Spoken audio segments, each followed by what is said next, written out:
विद्यार्थी मित्रांनो, मी प्राध्यापक भगवान मुस्के, संस्कार स्पर्धा परीक्षा केंद्र संचालक, कळमनुरी, जिल्हा हिंगोली। आज आपण अर्थशास्त्र या विषयाबद्दल अभ्यासणार आहोत। माझा परिचय की आमचं संस्कार स्पर्धा परीक्षा केंद्र कळमनुरी यांचा मी संचालक आहे। 2010 पासून मी अर्थशास्त्र हा विषय महाविद्यालयाला UG PG आणि 12वी पासून शिकवतो। माझं अर्थशास्त्रामध्ये MA MPhil पूर्ण आहे आणि PhD चालू आहे। तरी माझं जे अर्थशास्त्राचं ज्ञान आहे या अर्थशास्त्राच्या ज्ञानाचा स्पर्धा परीक्षेची तयारी करणारे मुलं, MPSC पूर्व परीक्षा असेल, अनेक स्पर्धा परीक्षा असतील, त्यांना निश्चित उपयोग होईल। तर आज आपण अर्थशास्त्र ही संकल्पना अभ्यासणार आहोत। आज पहा, अर्थशास्त्राचा जर उदय पाहिला आपण तर माणसाची निर्मिती असेल, माणसाची उत्पत्ती आणि उत्पत्तीपासून माणसाच्या गरजा आणि गरजेतून या अर्थशास्त्राची निर्मिती झालेली। म्हणजे अर्थशास्त्र अलीकडच्या काळात की आपण म्हणू की बाबा ॲडम स्मिथ यांनी राष्ट्राची संपत्ती हा ग्रंथ लिहिला आणि अर्थशास्त्राला सुरुवात झाली नाही, की माणसाच्या उत्पत्तीपासूनच अर्थशास्त्राचा उदय आहे। माणसाचा जसा जसा विकास होत गेला तसे त्यांच्या गरजा वाढत गेल्या, गरजेतून त्यांचे अनेक प्रश्न, आर्थिक प्रश्न निर्माण झाले, देवाणघेवाण सुरुवात झाली आणि तिथेच आपल्याला माहिती की माणसासोबतच अर्थशास्त्र निर्माण झालं। आता अर्थ या शब्दाचा अर्थ पैसा असा घेतला जातो आणि पैशाचा अभ्यास करणारे शास्त्र म्हणजे अर्थशास्त्र। मग अर्थशास्त्र फक्त पैशाचाच अभ्यास करते का? तर अर्थशास्त्र हे पैशाचा अभ्यास करत असताना पैशाशी संबंधित सर्व घटकांचा अभ्यास करते। मग अर्थशास्त्र पैसा कोण वापरतं, पैशाशी संबंधित व्यवहार माणसाचे आहे, म्हणजे समाजातील घटक आणि समाजातील घटकाशी पैसा संबंधित आहे, म्हणून अर्थशास्त्र हे सामाजिक शास्त्र आहे। आता जर प्राचीन काळात पाहिलं, लक्षात ठेवा की भारतात आपण पाहतो की भारतामध्ये सुरुवात आहे अर्थशास्त्राचा अभ्यास करण्याची।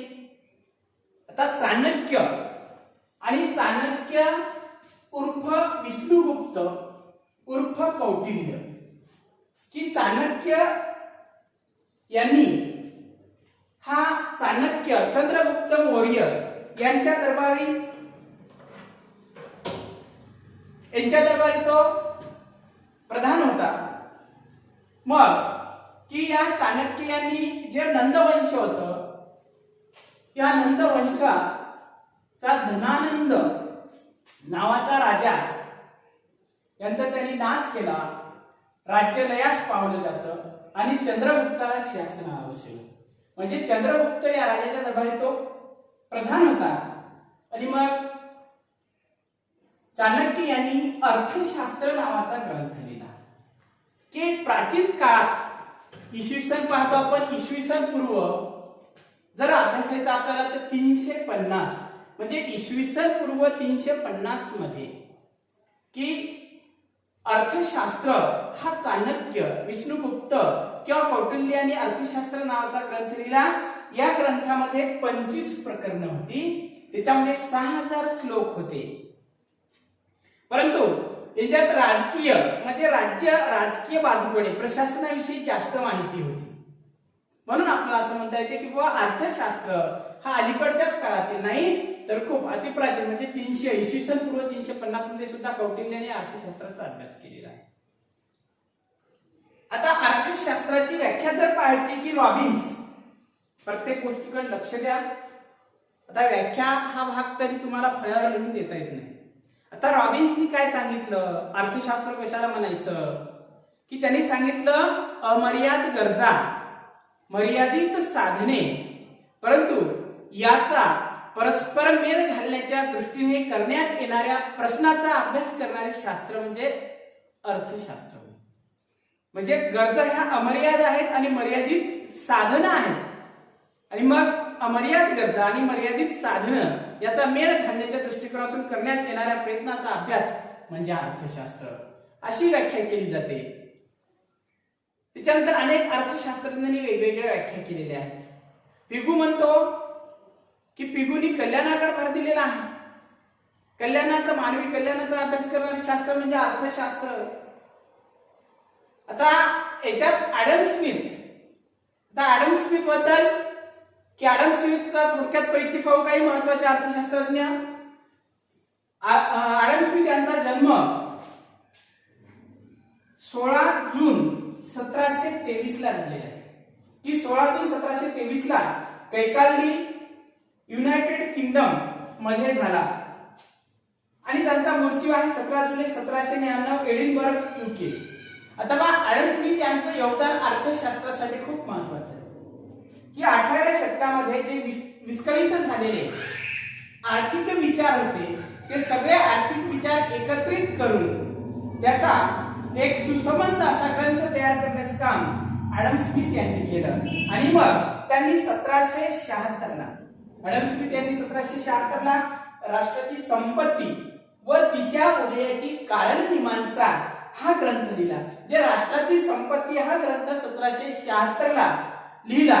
हे सविस्तर आर्थिक सर्व विस्कळीत झालेले आर्थिक विचार एकत्र करण्याचं काम ॲडम स्मिथनं केलं. म्हणून ॲडम स्मिथला अर्थशास्त्राचे जनक म्हटलं जातं, अर्थशास्त्राचे पितामह म्हटलं जातं. आणि मग अर्थशास्त्र की त्यांनी सांगितलं की संपत्तीचा अभ्यास करणारे शास्त्र म्हणजे अर्थशास्त्र होय. आता ॲडम स्मिथ हे निसर्गवादी विचारवंत होते. आपल्याला समोर अभ्यासाचे सविस्तर विचारवंतामध्ये त्यांचे परिचय आणि त्यांचे काही कार्य अभ्यासायचे. मग की आपण ॲडम स्मिथ यांना अर्थशास्त्राचे जनक असं म्हणतो. याच्यानंतर अल्फ्रेड मार्शल. अल्फ्रेड मार्शल हे सुद्धा अर्थशास्त्रज्ञ, अर्थशास्त्रासाठी अत्यंत महत्वाचे. त्यांचा जन्म 26 जुलै 1842 लंडनला, युनायटेड किंगडम लंडनला झालेला आहे, आणि मृत्यू 13 जुलै 1924 ला. 13 जुलै 1924 ला. आता मार्शल आणि मार्शलनी सुद्धा सगळ्यात महत्वाचं काम केलं अर्थशास्त्रासाठी. त्यांनी 1890 ला प्रिन्सिपल ऑफ इकॉनॉमिक्स हा ग्रंथ लिहिला. अर्थशास्त्राची मूलतत्वे खूप महत्वाचा, अनेक वेळा स्पर्धा परीक्षेला विचारलेला आहे. ग्रंथाचं नाव, निर्मिती का विचारलेला आहे. मग 1890 ला प्रिन्सिपल ऑफ इकॉनॉमिक्स अर्थशास्त्राची मूलतत्वे हा ग्रंथ लिहिला. आणि त्यामध्ये की अर्थशास्त्र जर आपण पाहिलं, सूक्ष्म अर्थशास्त्रामध्ये मागणीचा नियम म्हणजे सूक्ष्म अर्थशास्त्र आणि सूक्ष्म अर्थशास्त्रातील जे सिद्धांत आहेत, जर 12वीला आपण पाहिलं, 12वीचा अभ्यासक्रम पाहिला असेल, तुमच्या स्पर्धा परीक्षेमध्ये असेल की सूक्ष्म अर्थशास्त्रातील सिद्धांत सगळे अल्फ्रेड मार्शल यांचे जवळपास आहेत. मग की अल्फ्रेड मार्शल यांना नव सनातनवादी अर्थशास्त्राचे संस्थापक म्हणतात. की नव सनातनवादी अर्थशास्त्राचे संस्थापक कोण असतील तर अल्फ्रेड मार्शल आहे. त्याच्यानंतर अलीकडचा काळ पाहिला आपण, जॉन मेनार्ड केन्स. आता केन्स हा अर्थशास्त्रज्ञ, अर्थशास्त्रासाठी खूप मोलाचं असं योगदान आहे. काय झालं की जगामध्ये 1929 ला जागतिक महामंदी आली, आणि 1929 ला जागतिक महामंदी आल्याच्या नंतर जे सनातनवादी आर्थिक विचार होते ते सगळे मागे पडले. त्यांचे आर्थिक विचार या महामंदीमध्ये खोटे ठरू लागले.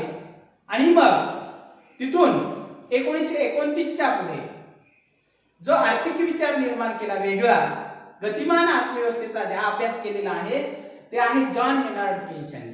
आणि मग केन्सचा जन्म आहे 5 जून 1833 केम्ब्रिज येथे झालेला आहे, आणि मृत्यू 21 एप्रिल 1946 ला झालेला आहे.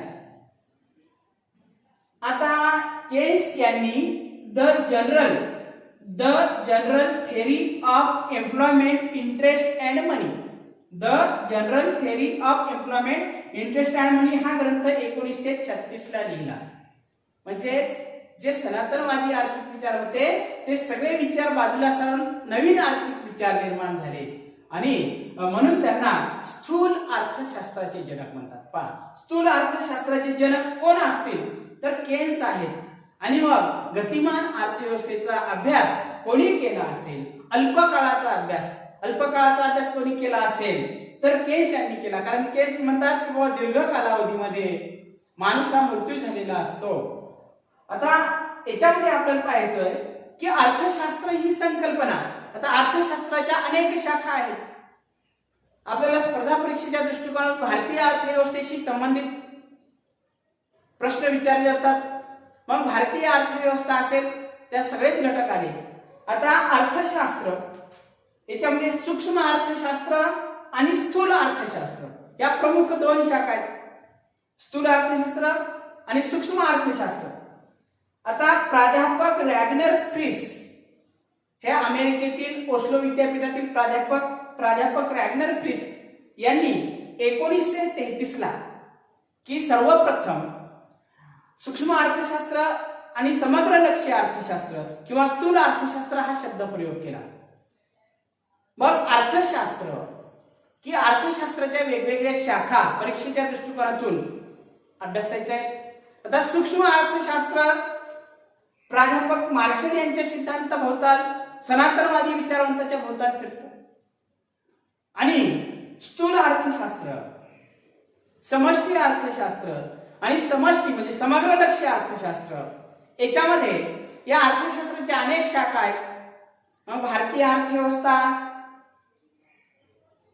संख्याशास्त्र, लोकसंख्याशास्त्र, सार्वजनिक वित्त, कृषी अर्थशास्त्र, पर्यावरणीय अर्थशास्त्र, या अशा अनेक संकल्पना उदयाला आल्या. आणि मग आपल्याला स्पर्धा परीक्षेच्या दृष्टिकोनातून भारतीय अर्थव्यवस्थेचे प्रकार, अर्थव्यवस्था म्हणजे काय, अर्थव्यवस्थेचे प्रकार, भारतीय अर्थव्यवस्थेची वैशिष्ट्य आणि याच्यामध्ये असणारी तंतोतंत आकडेवारी आपल्याला स्पर्धा परीक्षेसाठी विचारली जाते. तर यानंतर आपण काही महत्वाच्या संकल्पना, भारतीय अर्थव्यवस्थेत मग नियोजन आहे, बँका आहेत, सार्वजनिक खर्च आहे, सार्वजनिक उत्पन्न आहे, अंदाजपत्रक आहे, लोकसंख्या विषयक धोरण आहे, मुद्रा विषयक धोरण आहे, ह्या सगळ्या संकल्पना आपल्याला अभ्यासायच्या आहेत. तरी आज आपण एक ओघवता म्हणजे अर्थशास्त्र ही संकल्पना अभ्यासली की रॉबिन्सच्या व्याख्येकडे भर दिला जातो.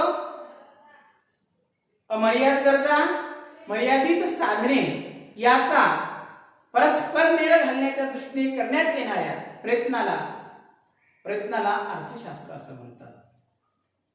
ॲडम स्मिथ म्हणतो राष्ट्राच्या संपत्तीचा अभ्यास करणारे शास्त्र म्हणजेच अर्थशास्त्र होय, अशी ॲडम स्मिथने व्याख्या केलेली आहे. पिगूनी कल्याणकारी व्याख्यावर भर दिलेला आहे. मग अनेक अर्थशास्त्राने अशा वेगवेगळ्या याच्यावर भर दिलेला असताना आपल्याला दिसून येतो. मग अर्थशास्त्र हे एक सामाजिक शास्त्र असताना आपल्याला दिसून येतं. आज आपण एक थोडक्यात अर्थशास्त्राचा प्रस्तावना अभ्यासलेली आहे.